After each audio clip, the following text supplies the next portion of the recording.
Chapitre 13, Initiation au théorème de Thalès. Alors Thalès était un mathématicien et philosophe grec qui a vécu entre 625 et 547 avant Jésus-Christ.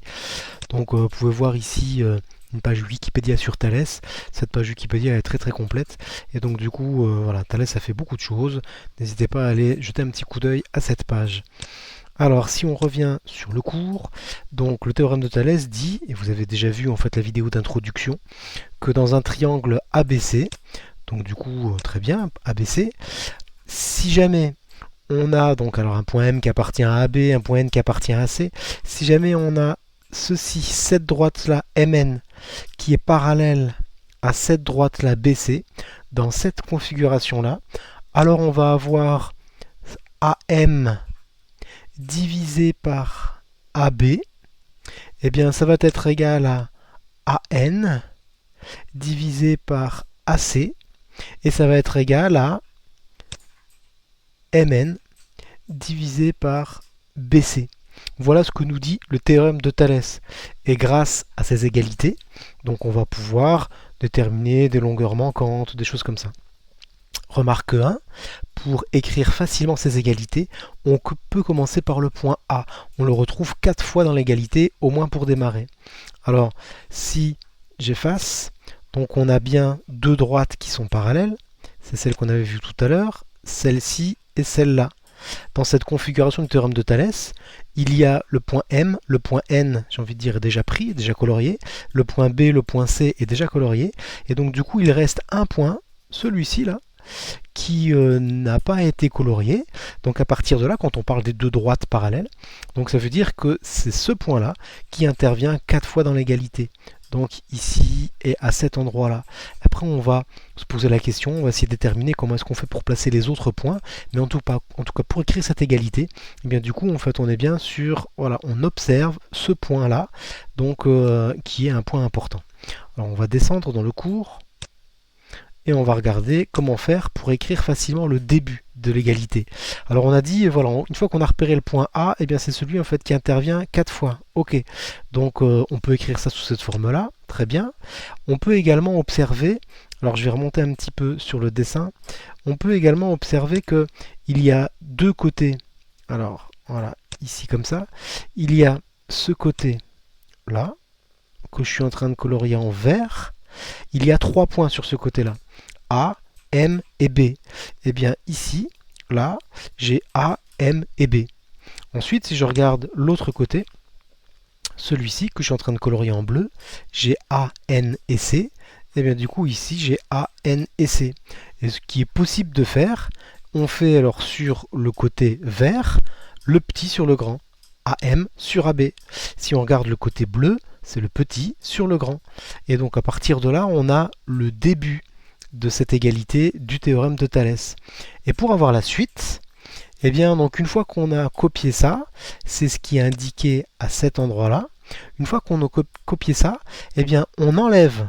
Voilà, c'est comme si le A, là, la lettre qui intervient 4 fois, c'est comme si on l'a supprimé, qu'on supprimait en fait le signe égal, et il nous reste M N sur BC. Alors, c'est une manière, on va dire, c'est une astuce pour être capable d'écrire correctement en fait les égalités du théorème de Thalès. Si vous en avez d'autres, vous pouvez vous en servir, il n'y a pas de souci. Mais en tout cas, ce qui est certain, c'est que bon, voilà, ça fonctionne pas trop mal sous cette forme-là. Ensuite, eh bien, une fois qu'on a vu ces astuces pour écrire l'égalité du théorème de Thalès, on va voir un exemple d'utilisation. Soit ABC un triangle avec AB 5 cm, BC 6 cm, AC donc 7 cm. Bon, on a des longueurs qu'on connaît. Le point M est un point du segment AB. Le point N est un point en fait du segment AC. On a AM qui est égal à 2 cm. Et puis on a donc alors la droite MN est parallèle à BC.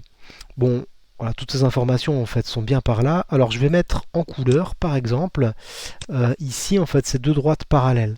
On est bien sur BC parallèle à MN. Bon, j'ai donc la possibilité d'utiliser le théorème de Thalès, pas de problème, parce qu'il faut que je calcule la longueur AN et il faut que je calcule la longueur MN. Alors, il faut d'abord qu'on indique dans quel triangle est-ce qu'on travaille.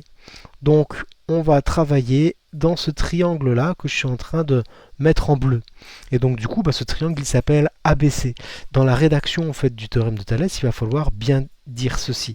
Dans le triangle ABC, il peut y avoir des situations avec plein de triangles partout, et donc du coup il faut bien qu'on précise ça. Ensuite, il faut dire que on est bien dans la condition du théorème de Thalès. C'est-à-dire qu'on est bien sur là, ici, là, j'ai un point M qui appartient au côté AB. Bon, on écrit ici, j'ai un point M qui appartient au côté AB. Il faut dire qu'on a un point N, celui-ci, qui appartient au côté AC. Donc j'ai un point N qui appartient au côté AC. Jusque-là, pas encore trop difficile en termes de rédaction. Et puis il faut dire qu'on est bien sur, ici, MN parallèle à BC. Donc on dit qu'ici, MN et BC sont parallèles. Il faut impérativement indiquer qu'on utilise le théorème de Thalès. Tout ça, en fait, on est bien sur comment rédiger correctement le théorème de Thalès. Ensuite, on repère la lettre, celle-ci là, qui n'a pas été coloriée. Donc quand j'ai colorié en fait MN et BC, c'est la lettre A, c'est celle qui va intervenir 4 fois. Donc on peut écrire ici que c'est A quelque chose sur A quelque chose est égal à A quelque chose sur A quelque chose est égal à, puis on verra par la suite. Ensuite, dans votre tête, vous vous dites, bon voilà, ça c'est, on va dire, le côté que je vais colorier en vert. Et donc du coup, dans ce côté que je vais colorier en vert, toute cette partie-là, eh bien donc ça doit être sur le côté que j'ai colorié en vert. Petit sur grand, donc ça veut dire AM sur AB. Ici, ben voilà, pas de souci, en fait on est bien sur AM sur AB égale. Maintenant en fait je vais partir sur l'autre côté, le côté qui est en bleu. Sur le côté qui est en bleu, ben, c'est tout ce qu'il y aura ici. Et donc du coup, en bleu, on va avoir le petit AN sur le grand AC. Bon, jusque là, en fait, je pense que c'est pas trop difficile. Alors j'efface toutes ces couleurs là. Ok. Une fois que ça s'est compris, maintenant, je vais mettre en couleur alors la lettre ici là qui a été proposée en fait 4 fois de suite dans la première égalité. Je fais comme si elle était supprimée. Il me reste le M qui est là, et donc du coup je le mets là. Il me reste le N, donc du coup je le mets juste à côté. Il me reste en bas le B, il me reste le C, et donc du coup le B et le C. Donc j'efface, ce qui m'a permis en fait d'écrire cette égalité. Si vous avez d'autres méthodes, vous l'écrivez comme il faut, il n'y a pas de souci, mais on est bien sur AM sur AB est égal à AN sur AC qui est égal à MN sur BC. Maintenant, qu'est-ce que je fais? Je vais remplacer en fait les longueurs que je connais. Alors, à la place d'écrire AM dans l'énoncé, ici en fait, c'était marqué AM 2 cm. Et j'écris 2 à la place de AM. À la place de AB, qui est ici, et bien dans l'énoncé, c'est marqué AB est égal à 5 cm. Donc je remplace par 5. Alors AN, je ne connais pas. Donc du coup, je laisse AN. Ensuite, AC, la longueur AC, ici, en fait, dans l'énoncé, c'est marqué 7 cm. Donc ça veut dire que AC, qui est là, eh bien, je le remplace par 7. MN, je ne le connais pas. Par contre, BC, dans l'énoncé, alors c'est marqué 6 cm. Donc ça veut dire que à la place de BC, ici, je mets 6. Je suis en présence d'une égalité, enfin en tout cas de plusieurs égalités même plutôt. Donc là où j'ai remplacé toutes les longueurs que je connaissais. Très bien. Là-dedans, comme j'ai... En fait, j'en ai 3 des égalités pour être précis, mais je vais utiliser l'égalité, alors celle-ci, là, celle que je suis en train d'entourer, et donc du coup, je vais utiliser cette égalité, c'est-à-dire 2 sur 5 est égal à n sur 7, que j'écris juste en dessous, à cet endroit-là. Une fois que j'ai ça, ça ressemble quand même beaucoup à ce qu'on a déjà vu, produit en croix ou alors des équations. Et donc du coup, en fait, on va multiplier donc les deux nombres qui sont là, donc 2 fois 7, et on va multiplier en fait les deux nombres qui sont là, 5 fois AN. C'est ce qui est écrit ici. Bon, ensuite, pour avoir AN, c'est 14 est égal à 5 fois n, donc ça veut dire que n est égal à 14 sur 5, c'est-à-dire 2,8. Et donc on écrit que AN mesure 2,8. Maintenant on me demande de calculer la longueur MN.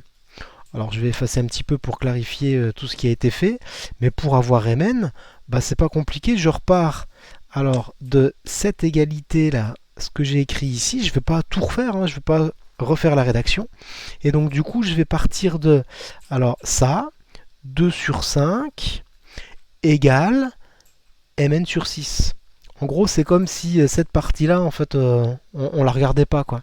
Et donc, du coup, j'écris, j'utilise 2 sur 5 est égal à mn sur 6, parce que là, je veux calculer mn.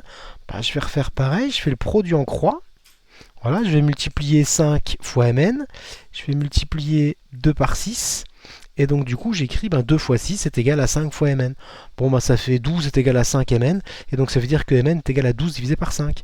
Donc c'est ce qui est écrit ici, et donc 12 divisé par 5, ça nous fait du 2,4. Donc ça veut dire que la longueur mn est de 2,4. Voilà un exemple d'utilisation du théorème de Thalès. On a vu que il faut bien repérer qu'on est dans la situation du théorème de Thalès. On a des droites qui sont parallèles dans un triangle. Pour écrire l'égalité de Thalès, on prend donc on va dire le sommet en fait du triangle qui n'a pas été utilisé, en tout cas pas été colorié. Donc quand on colorie en fait les deux droites parallèles, et puis on fait petit sur grand égale à petit sur grand égale à petit sur grand. On peut faire d'ailleurs grand sur petit, mais on verra ça un petit peu plus tard.